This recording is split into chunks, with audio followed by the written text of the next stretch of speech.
هذه الاتفاقية في اليوم الرابع عشر من شهر آذار لسنة 1925 ميلادي، وتم الاتفاق على منح شركة النفط التركية حق الامتياز في الاستكشاف والتنقيب واستخراج وبيع النفط والغازات الطبيعية المصاحبة وكل ما يستخرج منها من منتوجات. La CFP s'est développée dans l'exploration-production, d'abord en Irak, avec la Turkish Petroleum Company, qui devient l'Iraq Petroleum Company, au sein du périmètre de la ligne rouge. Alors le périmètre de la ligne rouge, c'était l'Empire ottoman au Moyen-Orient, la Turquie, la péninsule arabique, à l'exception du Koweït, qui était une chasse gardée des Anglais.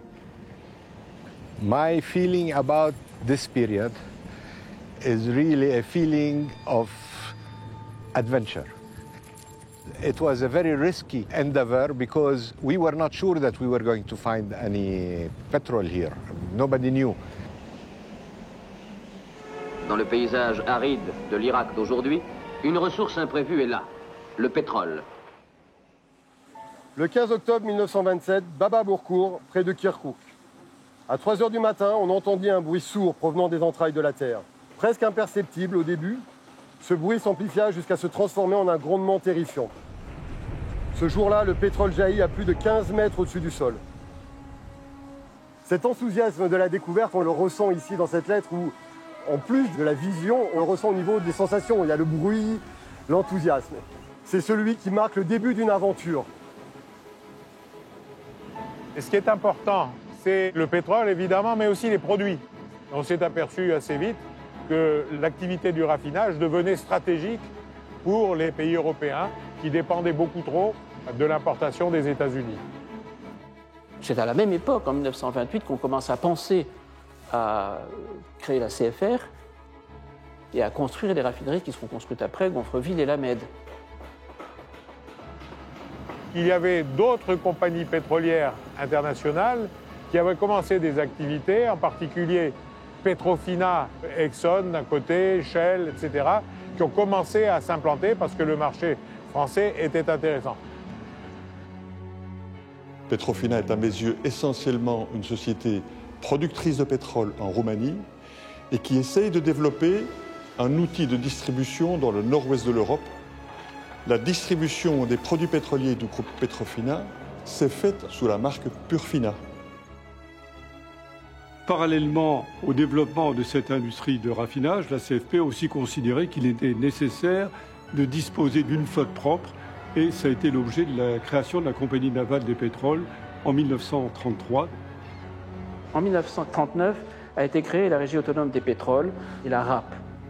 Et en 1941 a été créée la SNPA, la Société nationale des pétroles d'Aquitaine, une branche majeure du futur groupe ELF, dont la principale vocation a été d'exploiter dans un premier temps le gisement de Saint-Marcet. C'est à 1500 mètres au-dessous du niveau du sol que s'est manifestée la présence des gaz. La force avec laquelle ceux-ci ont jailli fait penser qu'on se trouve en présence d'un gisement considérable.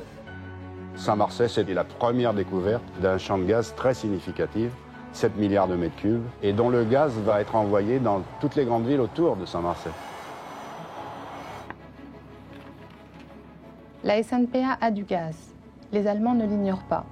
Il me faut défendre le gisement de Saint-Marcet contre toute immixtion de l'ennemi. Pierre Angot à Bernard Citroën. Panzer et Stuka noient toute résistance dans un déluge de feu et d'acier. La Deuxième Guerre mondiale, ça a été terrible. Les raffineries ont été bombardées, le bateau emblématique, l'Émile Miguet, a été coulé. Ces actifs industriels extérieurs ont été placés sous séquestre à la demande du gouvernement britannique dès après l'armistice. Donc la CFP n'avait plus aucun accès à ses droits en Irak. Alors ce qui s'est passé quand même, c'est qu'au tout début de la guerre, la CFP avait levé des fonds très importants et avait transféré tout cet argent aux États-Unis. Il y a eu ensuite une bataille judiciaire et finalement la CFP a gagné et a obtenu des Anglais que la CFP puisse utiliser cet argent qui était aux États-Unis pour souscrire aux augmentations de capital de l'Iraq Petroleum Company. La CFP a fait à ce moment-là 2 augmentations de capital, une en 41, une en 44, qui ont été tout à fait suivies et qui lui a permis d'avoir à la fin de la guerre des ressources pour repartir. Cette action a été dirigée, je crois que ça c'est très important de le rappeler, pour rendre hommage en particulier à ces 3 personnes. C'est fondamentalement Jules Mény, Victor de Metz et René de Montaigu. Ce sont ces 3 personnages qui ont une action déterminante pour permettre à la CFP de se développer à partir de ses positions en Irak. Après la Seconde Guerre mondiale, Petrofina renaît de ses cendres et cette relance s'est faite sous l'égide de Boris Wolters, qui a pu relancer l'activité industrielle et pétrolière de Petrofina avec l'aide notamment de tous les contacts qu'il s'était créés dans la résistance. Après la Seconde Guerre mondiale, il y a eu une certaine conscience qui a été prise. On s'est mis à essayer de devenir moins dépendant des États-Unis. Avoir du pétrole sous contrôle étranger ne pouvait pas satisfaire les besoins de la France.